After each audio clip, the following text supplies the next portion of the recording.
Trade Joey Votto? You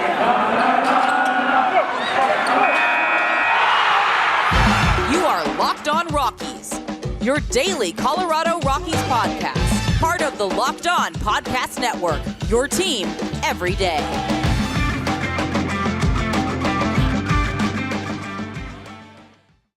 One team looked like a professional baseball team, and the other was the Cincinnati Reds. We are here to talk with Paul Holden from Locked On Rockies about this wonderful series, again, for the Rockies, not for the Reds. And by the way, I'm Jeff Carr. That's Stephen Offenbaker. We're here. This is a crossover, Locked On post-series crossover. Thanks for making Locked On Reds and Locked On Rockies your first listen of the day. We're part of the Locked On Podcast Network, your team every day. And yeah, Steve and I have got a lot to talk about when it comes to the sadness of this Reds, but we're going to do that on another podcast. We're going to have fun looking at these last three games with Paul Holden. First of all, Paul, this series was good, at least for you. So what was your first thought coming out of a series sweep over the Cincinnati Reds at Coors Field? It's the Rockies doing exactly what they needed to do. The Rockies, I've talked about this, the start to the season, and I'm curious, I'm sure you guys might be in the same boat, or at least people not familiar with the Rockies might be surprised to see that the Rockies are currently sitting well above 500, well above. It got real shaky there after Philly, but the team's above 500 heading into May. They beat the Dodgers in the opening series, and they actually weren't historically bad on the road yet. They actually went out and won a road series before the month of, I think it was July. It might have been June that they won their first road series last year. I know this to be true. The Rockies didn't reach 4 wins on the road until May 24th last year. That was when the Rockies won their 4th game on the road. And so for them to go on the road and play fine ball in Detroit, then get absolutely waxed by Philly, and played kind of similar what I'm sure Reds fans felt like, just really ugly baseball, something that you're like, what is this even a pro team? But then they come back to where they against a team that is struggling mightily in their own confines, takes care of business, gets a sweep, increases that record. The Rockies have to keep winning right now because there's a dreaded San Francisco road trip around the corner, and that's really where I think the Rockies season is going to become super challenging. So the Rockies taking care of business against the Reds is a great way to wash away that Philly series that was so tough, and should build momentum for another series where the Rockies should be successful against the Nationals here at home. Well, I tell you, and I almost forgot to say this, but today's episode is brought to you by BetOnline. BetOnline has you covered this season with more props, odds, and lines than ever before. BetOnline is where the game starts. And where it starts for us, Steve, I think is way different than where it starts for Paul. Well, I'm a little confused. He keeps using this word, when. What is that? What can Paul, can you break that down for us? What does that mean? So I have to make it clear. Cincinnati is near and dear to my heart. I have family from there. My girlfriend's from there. I've spent many a time in Cincinnati. I've spent many a day at Great American, and the Reds shouldn't be this. It's bad for baseball if the Reds being this bad, I think, because you just heard it on the Rockies broadcast the whole time, the tradition and the history, and for the season to start, not only the performance on the field, honestly, the bigger sting for me as a bandwagon quote unquote Reds fan or someone with ties to the franchise is the way the comments from at the beginning of the season from front office and the organization that completely kills all momentum for your fans, especially when a team that you knew was going to struggle. This team is struggling this bad because you set the precedent at the beginning of the season that bad. And because you knew you were turning to young guys. You knew you made the trades. And, as someone who's in the market, I'm glad to be watching Jesse Winker and Eugenio Suarez. They're on a fun team, on a cool Seattle team. But it was tough because Cincinnati, I feel like, again, shared some similarities with the Rockies. Competitive win window, opportunity to do something good and big. And instead of spending the money in free agency, you don't. And then you trade away a bunch of the pieces of your team, and you're left there. The Reds tore it way further down than the Rockies ever will. But it's bad for baseball for the Reds to only have 3 wins on the season this year. And honestly, you sit there and it's great because the Rockies are bouncing back, but it is just like, man, this was a Reds. I can relate because this was a Reds team that was playoff bound not that long ago. Yeah. Let me ask you this, Paul, because from being a person outside looking in, Jeff and I sometimes get just so locked in on what's going on that, it's fun to ask somebody outside the market. If I told you could fix one thing that you saw with this Reds team over this series, you could do one thing to try and make them better, what would you do? I think it just starts with just acknowledging the fact that this is who you are and having a realistic approach from your front office, detailing the actual plan forward. If you're going to rebuild, embrace the rebuild, because what's been frustrating as Rockies fans is they never will embrace that, and they'll just make moves and they'll do things that it didn't make sense. And it took a lot of dust in the air to settle in us actually looking at this Rockies team and kind of being like, oh, okay, this is why the Rockies are in the place. But the Reds, it's been a while, like, why aren't we doing this? Why aren't we building?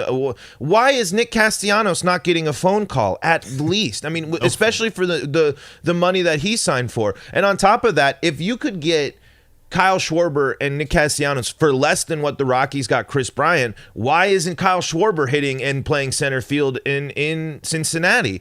With a lot of these, I mean, Jonathan India is an exciting young player. There's some pitchers on the Reds that should be exciting. Not whoever started yesterday. I think that one might need to be. He's in AAA already. Like that didn't even take that long.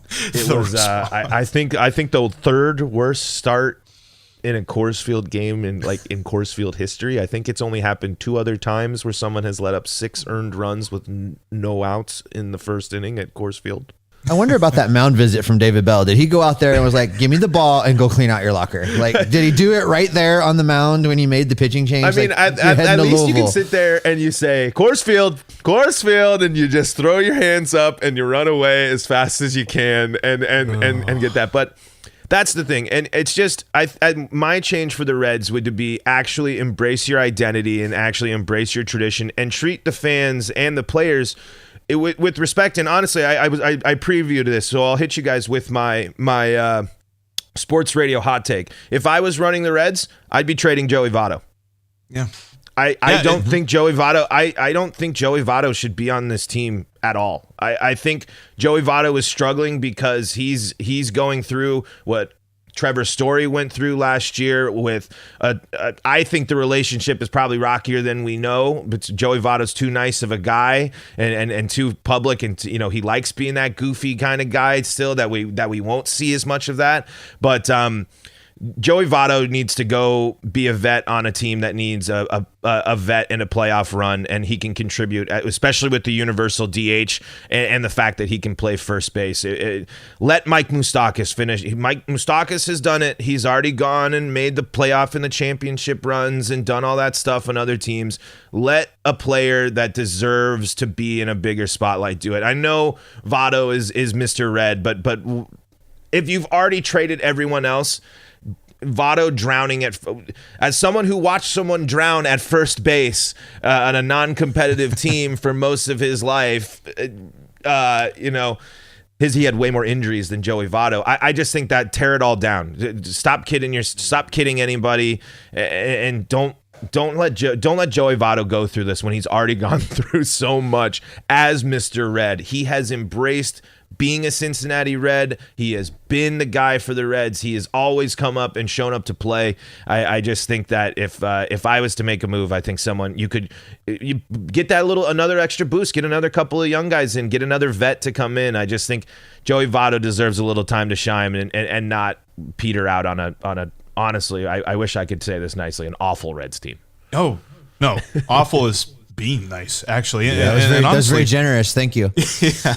Honestly, Paul, I think you're reading my mind, because we're going to go into this a lot of detail, Steve and I, on our episode where we kind of review the month of April when it comes to the Cincinnati Reds side. But yeah, no, I I agree with you. I think that's something that needs to be broached by this front office. But I want to kind of circle back because the Rockies have really had a nice start to this season. I want to get your feelings on that as a whole coming up here in just a minute, because the betting lines on the Rockies are going to continue to move into the minus. They're going to be more of a favorite, especially at home.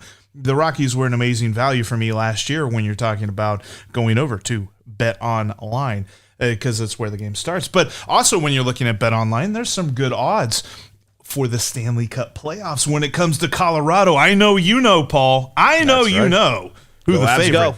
Who the favorite is. You know who the favorite is. Are the Avs the official favorites? Are they actually BetOnline's favorites for sure? According to BetOnline, plus 525. Nobody with better odds to win the Stanley Cup this year. I love to see it. I'm a hockey bandwagon guy, but the hockey playoffs should be exciting. Arguably one of the best playoffs to thing. And what's cool about BetOnline is when you can place your Stanley Cup bets, but don't forget about your baseball. Hop in for that live betting, because then you can jump in right there and get in on the, people love the under on the first 6 innings, first 5 innings type of bets and props that they have. So don't miss out on the live betting over there too. Well, as it stood here recently, you're probably making a lot of money if you're betting the under on the Reds' total runs scored per game, because they're not scoring very much. They didn't score a whole lot in this series against the Rockies, but you can check out all the great lines like that. Stanley Cup playoffs, NBA playoffs are raging through. The conference semifinal series have gotten started. A lot of great action there. Check them out, all at BetOnline.net. Plus, you can get great sports info, props, odds, and lines on everything else. I mean, there's a great UFC card coming up this Saturday. It's all at BetOnline, where the game starts. All right, we kind of tease it a little bit here, Paul, because this start is very encouraging for this Colorado Rockies team. And this is something that I think if Reds fans were honest, they were hoping against hope that this is what would happen for the Reds. They would surprise a lot of people, because I know that with the moves that the Rockies made this offseason, they added a lot of great talent, but I think a lot of people were still wondering how good this team is going to be. Are you ready to use that G word when it comes to the Rockies? At home, yes. I am. The Rockies are a good team at home. To be determined how it goes, and obviously they've played very little against the division. The NL West already showing to be in the month of April to be a juggernaut yet again. The Padres seem to have their pitching back, at least so far. The Dodgers are the Dodgers, and the Giants that seem to have not missed a beat. So when the Rockies start going up against and matching up against their division talents, we'll see. But am I still going to entertain the Rockies having a path to contention this year to an extended wild card? Yes, that is my ceiling for the Colorado Rockies. It is not a division title. It is not a first wild card slot. The Rockies, a great season for the Rockies is nabbing that third wild card spot or just narrowly missing it due to something that comes down the line. But the Rockies have gotten great performances from players that they've brought in and had players that have been ice cold and backed up. For example, Jose Iglesias has come in and really started swinging the bat well for Colorado. It's been pretty great. No one expected that to happen. And again, it's only April, but we're getting production from a lot of areas of the lineup. Connor Joe has been a huge surprise. And if you're looking there for fantasy baseball fans, if you need someone to stash, go get Connor Joe, because he's already hitting multiple home runs. He's been a dynamic leadoff threat. Man, I'm seeing a lot of head shaking, a lot of head wagging. I guess I forgot that these players have some ties there, don't they? My God, everybody in the league talks about how good their players are, and they all used to play for the Reds. I don't even know what to do at this point. Well, Connor Joe's the craziest one. He really came up and he just, his approach at the plate last year and just the impact he had on the small amount of games that he played last year was insane. Enough that the Rockies believed in him enough to make him the lead-off everyday starter. For the Rockies, he's either DHing or playing in the field, and he has an amazing approach at the dish. He was started off hot, hit his cold streak. It's baseball, but it's someone that I value the fact that will go up and take into a 2-2 count, isn't afraid to let that pitch on the outside corner if it's close and in the right count go. And again, CJ Cron. I know Major League Baseball doesn't want to tweet or say anything nice about CJ. They have to put CJ Cron in the league leader graphics just because he's statistically there. But he's being slept on as one of the biggest offensive threats in baseball. I mean, he leads the National League in home runs. He's got over 10 RBIs this season. And here's the other thing. Chris Bryant's on the IL right now, and he went ice cold for a bit. But before, which is crazy because I guess he's sleeping wrong. He slept wrong or something, and his back got all messed up or something like that. But hey, that's a thing. Listen, when you guys get a little bit older, you'll understand that is possible. I've heard actually like people going to Denver and getting into Denver, especially altitude, the new thing. Like there's a lot of factors that really can mess with sleep. So yeah, and again, I mean it's important. I'm more saying that like Chris Bryant is out, and before he was out was starting to struggle, and the Rockies were all right. They was on that road trip, and the Phillies, they weren't able, but they were getting production from players you haven't expected this year, and all of their signings so far this year for the Rockies have made an impact. Chris Bryant hasn't left the yard yet, but his slash line overall was pretty darn good in April in the games that he played, and once this back comes back, he'll be coming in to make an impact. It's nice to see this Rockies team actually having somewhat of some depth. I still think we have to shudder at the word depth because the Rockies' depth isn't really that good. It's just like, wow, after the top of the order, the Rockies are getting production from their lineup, which hasn't been the same thing, especially because the Rockies' best trade was sending Tapia to Toronto for Gerchik, who has made a huge impact for the Rockies, on both sides of the ball, which is crazy. Defense was something no one talked anything about, and yet he's made probably the 3 best defensive plays for the Rockies this year. That was something that I remember when that trade went down. I was like, what are the Rockies doing? Because I thought Tapia was better than Gerchik, but you're right. I mean, Gerchik has been very productive early on this season. Yeah, and the move was Raimel Tapia is a good player and can play a fine defense, but hits the ball on the ground 64% of the time. And Coors Field, a lot better when you hit the ball in the air. So, for the Rockies to get a solid player in Rendall there and cash back as well for Tapia. And Tapia gets to go and play, I think, in a place that's great for him, in an environment that's going to be, I think Tapia being around that offensive-minded club there in Toronto is going to be great for his game. I think you're going to start seeing Tapia being able to put the ball off the ground a little bit more and make an impact there. But yeah, I mean, that's the thing. Everyone kind of said, with the Rockies, and it's panned out so far, but to answer kind of the obvious question, if I had a crystal ball and everything and reworked things, would I still like Nolan Arenado, Trevor Story on the left side of the infield with maybe Brendan Rodgers and CJ Cron to kind of mix everything up? Yeah, honestly, I probably would, and the Rockies would be, and maybe instead of going with the big splash Chris Bryant, you land a Castellanos or a Schwarber instead for a new look team that could keep those other big pieces that you had.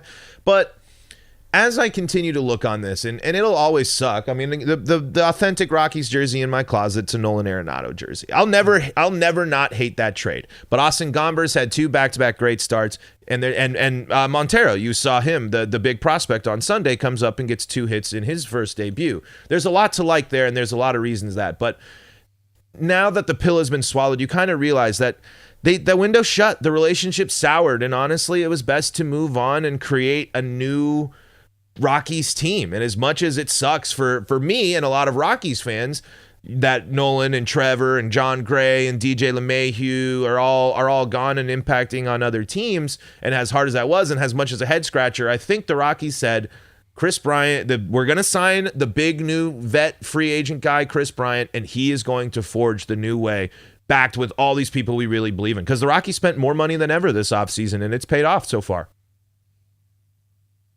Talking about that spend, because as a guy on the outside looking in, especially when the Chris Bryant news came through, I really thought, I was watching ESPN at the time, I really thought they screwed up. I'm like, that can't be right. That can't be real. Did you guys have any inclination that something like that was going to come down? There was the talk, there was always the big verified on Twitter, Chris Bryant's in the talks with the Rockies. And I'm like, great. That means someone has picked up the phone and talked to Chris Bryant. Wonderful. And when Chris Bryant signs his contract, the Rockies number will come out and it'll be 2 years lower and a solid $50 million below whatever they were going to pay. Because you're sitting there, you're like, they just signed Nolan. They miss out on trying to get Trevor. They don't offer John Gray a qualifying offer. But then they did say that they were going to make a sign and make an impact. And Bill Schmidt comes out and says, here you go. I'm going to land one of the biggest fish in free agency. And, I do think there's a little bit of truth to the whole he believes in the Rockies thing, but I think it was more of the length of contract and the, and a lot of other quality of life things. There was a lot of kind of, I think, player speak in there. I believe in the team. I believe, we can do this. But on the flip side, Chris Bryant is the type of guy to kind of bring in. He was the Cubs guy in a Cubs team that was historically laughed at and, historically has the history of not getting to the big one. And then Chris Bryant plays a major role in getting the Cubs not only to the big one, but winning the big one. So I think the value of having a player like Chris Bryant was massive. And I think it's the Rockies saying that they know how many people come to Coors Field every year, and they didn't want to have their first, I think it started there. They didn't want to have the first season with no superstar. And that was what they were facing because Trevor Story wasn't coming back and Ryan McMahon and Brendan Rodgers aren't superstars. They're not going to get people to come into the seats. So, you go out and you get Bryant, and then from there you go in and you're like, all right, let's fill in the gap with someone that we know can play defense in Jose Iglesias, and let's see if we can do what we've done to other people in their careers, Justin Morneau and others. Come to Colorado and let's see if we can beef up your offense a little bit and help you out there. We have our other two guys. We know Brendan Rodgers can play a mean defense. Is our guy in second base for now. I mean, his cold snap was. I mean, he needed to play the Reds. Thank God. But and then Ryan McMahon, and then. Really, the diamond in the rough is sitting there at first base. I think there's a bunch of teams sitting out there really mad that they don't have CJ Cron on their team right now. But he said in the offseason no one called him. So as soon as the Rockies offered the extension, he said, "Yeah, I'm in. Sign me up." And it was great because Chris Bryant got signed, and then they extend Freeland. They trade for Grichuk. They bring in Iglesias. They bring in Chad Kuhl, and it's like, okay, well, Chris Bryant was the exciting one, but it was nice to see Rockies have an agreement with blah blah blah, on the offseason to a major league deal. And it wasn't, not just it wasn't Jamie Moyer coming in to pitch at 41 years old, as something like that. And the Rockies finally spent in the offseason. They did what they didn't do when Nolan Arenado was here. That was the big change between GMs, as we've seen, is Bill Schmidt went to this offseason and said, I'm spending money not only on new players, but I'm re-signing people. I'm re-signing Cron, Senza, Kyle Freeland. The Rockies are mostly under contract at this point. Most of the starters for the Rockies, if they're not on arbitration or rookie deals or things of that nature, are re-signed for multiple years. Ryan McMahon signs on for another 5 years. So wow. The Chris Bryant signing signaled the Rockies being able to create a core, and a core that they believe in, and a core that so far has been successful. Well, despite the 24-8 aggregate score in these three games, that's also a very key difference between the two teams because the Reds have no one under contract past the 2023 season. So it's hilarious to see the differences in both sides. And I kind of want to get a little bit more thoughts from you because we saw the return on investment of the Kyle Freeland extension on Sunday. We'll talk about that. And you mentioned a bombshell in our little prep. So I want to hear this bombshell coming up. But first, what's your favorite Built Bar flavor? Paul, Steve, what are you thinking? Cherries Barcia, baby. I like the peanut butter brownie. That's one is my favorite. If it's got brownie in it, just sign me up. Yes, the brownies and the puffs. I'm a huge puff guy. I was just having some banana cream puff this morning. Banana cream pie puff that was phenomenal. A protein-packed marshmallow. I don't know how Built Bar does what they do. They've got brownies, like you mentioned. They've also got some great flavors like Cherry Barcia, which was my favorite until I had a puff. And then the puffs just took over my mind. I don't know. Something about the average 130 calories and up to 18 grams of protein. And it's a marshmallow that's covered in 100% real chocolate. All of their bars are. When you're talking about milk chocolate, dark chocolate, white chocolate, they've got it all. Check them out at built.com. Plus, they've got this great promo code, Steve. What's that promo code? I believe he'd be saying locked 15 if he wasn't on mute right now. I would be saying lock 15 because I was on mute right now. It is, yeah, exactly. He was blown away by the amount of options and flavors available at Built.com. Actually, I was sitting here wondering what was going to be higher, the Reds team batting average or the calorie count in a Built Bar. I think it's still pondering. I think it's still the Reds team batting average, but only by like a couple of points. Hopefully that comes up. But I'll tell you what, you can check out all the great options at Built.com. And like we said, locked 15, that'll save you 15% off your next order of the amazing Built Bar. All right. Series sweep 24-8. The Reds absolutely got destroyed. I'm trying to find a positive. Aramis Garcia kind of looked all right behind the plate. I mean, I guess he had that. He threw out a runner. He hit a home run. But power hitter Brandon Drury. Yeah. Okay. Some late runs. Yeah. Yeah. I love Brandon Drury. He's looked all right. And I'll be honest, I'm wearing this shirt to will this into existence because our man Joey has been struggling, and he struggled on Sunday as well. And a lot of that had to do with Kyle Freeland. Kyle Freeland pitched phenomenal in that Sunday start, and it was kind of easy whenever you take the mound in the second inning with a 6-0 lead. You can just kind of go out there and do your thing. But he did. He did not let the Reds get back into this game. The fact that they signed him to an extension a couple of weeks ago just has to compound the whole idea of the fact that the Rockies are keeping this guy. Yep, longest start of the year, goes 7 innings for the first time this season, and I believe he got to 7. I believe he got to the 7th on like 80 pitches yesterday, or something like that too. He was incredibly efficient because that's the one thing. But the Reds have fallen victim to what the Rockies love about Kyle Freeland, and he can get ground ball double plays like the best of them. Man, Kyle Freeland is so good, and when he needs that ground ball, and he can get it, and it's a risk that the Rockies are running because my buddy who is also a deep Rockies fan, deep into the numbers, is worried that Kyle Freeland kind of like a Jeff Francis 2.0, where he'll have a couple of great seasons, but once he loses the ability to miss bats, he's going to struggle. But I think Kyle Freeland is in a different era than Jeff Francis was and has some access to some better pitching and better knowledge where he can do that. But if he can continue to help, the main reason the Rockies have turned so many double plays is because of the philosophy of their pitchers, both Antonio Senzatella and Kyle Freeland. But yeah, Freeland, it comes with his best start of the season.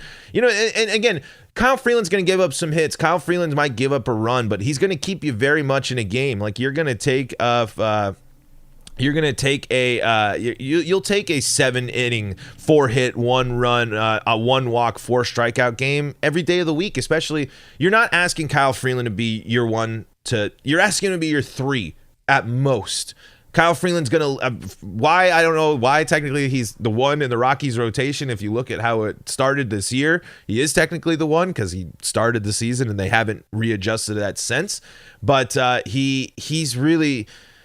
It's just a cool story. Colorado kid, pitched in Colorado, has done a couple opening days. He's super involved in the community. It's just one of those players where it's like, it's a good amount of money for a good player. You really don't need to sit there and get too up in arms about any of it, honestly. One of the things with watching Colorado that's kind of exciting is I really felt a kinship with the fan base.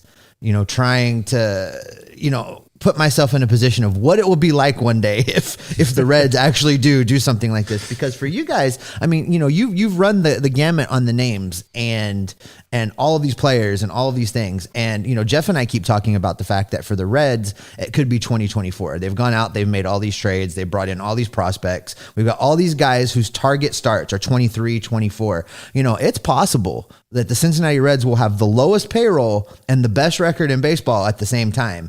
If 90% of what's on paper right now actually comes anywhere close to being who we think they're going to be, they could be very, very good. And Jeff and I have been talking a lot about continuing to find optimism. And for me, that's where the optimism is right now. I want the young guys playing. I want to see what we've got, but what that means is we're going to go out there and get our butts handed to us like just happened in Colorado.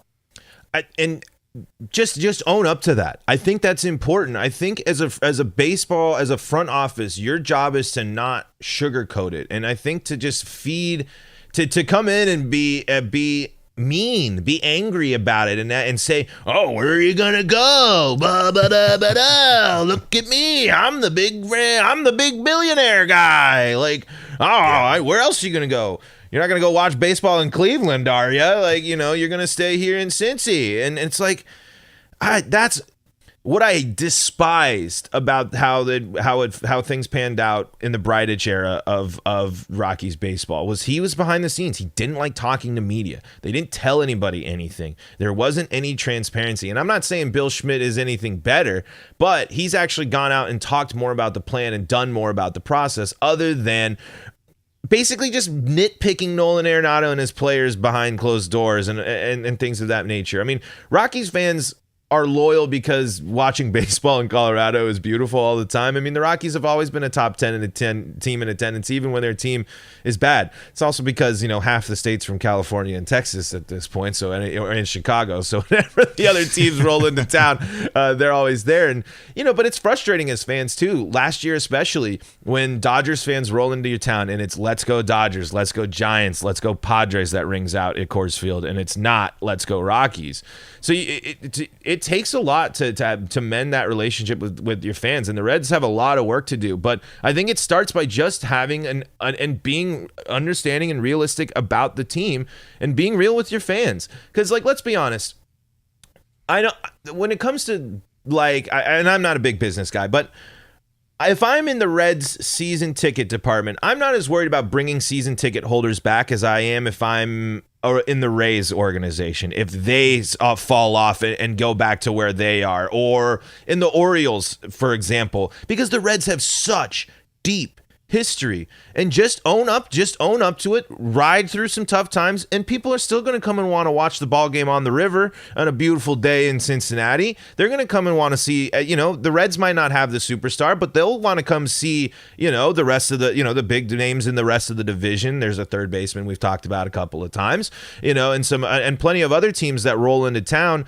I just think baseball teams need to be more real about that. But I think it's so hard because it's a business, and the Rockies literally avoid using the word rebuild because it's bad for business. But it's also bad for business if you don't tell people what's going on and feed them kind of a crock of crap and say hey, this is... Own up to your team and say, this is our plan. We know it's not going to be the most competitive and not... That's what I was worried about the Rockies going into this year. If they didn't get Chris Bryant, they were going to field us the team that we've seen, without Chris Bryant and be like, this team's going to go against the Dodgers and take them down in a 7-game series in the playoffs. It's like, no, they're not.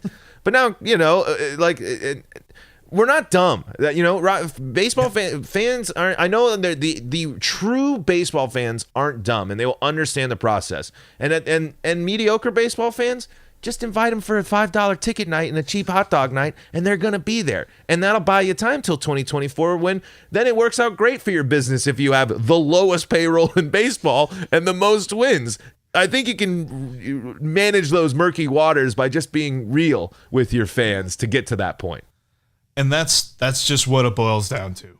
They don't want to treat us like we're adults here. They don't want to treat us like we've watched a game of baseball in the last 10 years because this team lost so much talent. And for them to show up and say, no, This isn't a rebuild, which, by the way, there are some things that make it seem like the Reds really believed it wasn't a rebuild. Like, the whole terrible month is buoyed by the fact that the Reds, according to Baseball Reference, had the 4th oldest lineup in Major League Baseball. Their average age of people in the lineup at 30 years old. Like, that's not a rebuild kind of statistic. That's we're trying to win now. We're trying to build for the playoffs. We're trying to compete. And if you're trying to compete and you go 3-19, oh my, there's a lot more questions than answers. And the questions aren't super nice because we're talking about a team that decided it didn't need its all-star in Jesse Winker and its all-star in Eugenio Suarez, and it needed a pitcher who's not going to pitch until July in Justin Dunn, and it might not even be until August at this point. Who knows? We'll have to see. Jake Fraley, he's on the IL right now. He struggled to begin the year, and you've got a pitching prospect in Brandon Williamson who a lot of people said, well, yeah, he's got a wide range of outcomes when it comes to what his major league value is going to be. So I worry about some aspects of this team, but I am with Steve. The positives, I mean, the Dayton Dragons just won yesterday and they are 16-5. That's the Reds High A affiliate for those who don't know. The guys best on record that in minor league baseball. Yes. Best record in minor league baseball. And you're talking about Ellie De La Cruz, a generational talent. Connor Phillips, the player to be named later in that Seattle deal, that as of right now looks like the best player in that deal. And you've got some other dudes down there like Reese Hines that are super, super exciting, and we can't wait to see here. But what do you do with the Major League team up to this point? Because there's been a lot of retreads that are coming through on the positional side of things. You've got Buck Farmer pitching key innings for the Reds out of the bullpen. You've got some guys that we're really not sure about who are in the starting rotation. Like, okay, Connor Overton had a nice start the other day, but are we really going to hinge on him every 5th day? Like, I want to see the young guys play more, and I feel like that's something that they just haven't done to this point. You feel so much better in a situation like the Reds when these players, like, you just have to be real about some of these vets. Like, I actually tweeted at Locked On Orioles about this today because they were like, what is Chris Owings doing playing? I can't remember what dirt does Chris Owings have on this guy? And I tweeted back, it's like, Chris Owings taking playing time away from young players. I've been there, done that. And we mentioned the big hot take. This is why you trade Joey Votto. Just embrace your young guys. Get them up here facing these crazy pitchers. Let them struggle. It's just take the ride. And then 2 years, you have some of the guys that have come up and played through this tough one are going to be your vets that are then going to help your younger guys. And that's going to help everything move on in the direction. Just be real. That's all I'm like. Real fans understand and real fans know that I think it's better. I think more ownerships, more teams need to have real relationships with their fans, especially in markets like Cincinnati and like Colorado. I think Denver is losing the ability to say it's a small market team. I think that's honestly is becoming a thing that we can't allow our teams to lean on. But a team like Cincinnati, I think just having the realistic be like, hey, yep, you know what? We just don't think it's in the cards. We're not going to be able to get Castellanos and Winker and Suarez for a long-term thing. We think that this is going to be the best move forward. Why you didn't trade Castellanos is a different question. But if that was what you thought. But again, you can't sit there as Reds fans and feel good about it if someone's taking playing time and they're not bringing back players they should have and not calling fan favorites and they're doing so. When you make the Winker Eugenio trade, that is when you start saying it's the ship has sailed. I mean, because how can you sell that other than because we talk about Joey Votto struggling, but who's hitting around Joey Votto right now? Jonathan India just got hurt, and he's only he's a young guy. I mean, you still have to expect a great rookie. I believe rookie of the year, wasn't he? Mm-hmm. Yep. Correct. Yeah, rookie of the year, awesome. But it's baseball. I mean, let's be real. Like regressions happen. Like it's April. But when you're looking at poor Joey Votto. Who is backing Joey? Who is hitting behind or before Joey Votto to kind of get the momentum and the energy? It's time to just be real about everything with the Reds, and I wish more teams did that.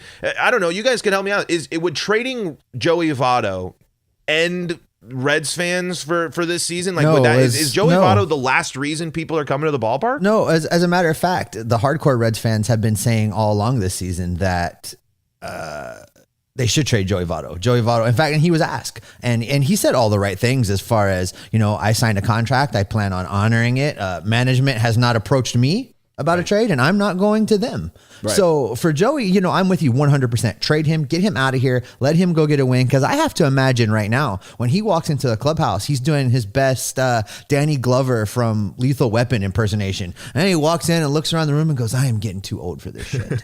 I just really think that's what's happening. I mean, I can't imagine that he's having a good time even coming to the ballpark right now. No, especially, and you go on the road and you're away from the family. I'm glad that he's getting kind of embracing the Joey Votto-ness and doing the Twitter stuff and we are getting our fun Joey Votto, because watching Joey Votto be frustrated in the dugout isn't fun for me. I'm, as a baseball fan, like, that's him sitting there frustrating, staring at an iPad instead of hooping and hollering in a dugout with what he does after he just hit his 7th home run in 3 games or whatever he did last year. But yeah, I guess my last thing is, man, I feel for the Reds.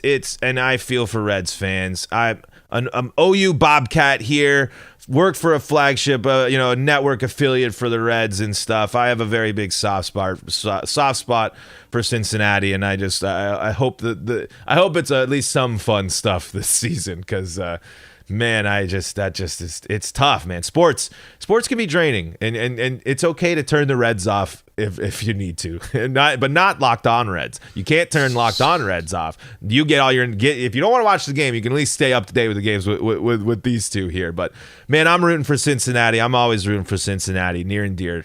Very cool place. Well, that's probably a great spot to go ahead and wrap it up for today. He's Paul Holden, Locked On Rockies. I'm Steve Offenbaker. That's Jeff Carr. You can get all of your baseball information from us right here on the Locked On Podcast Network.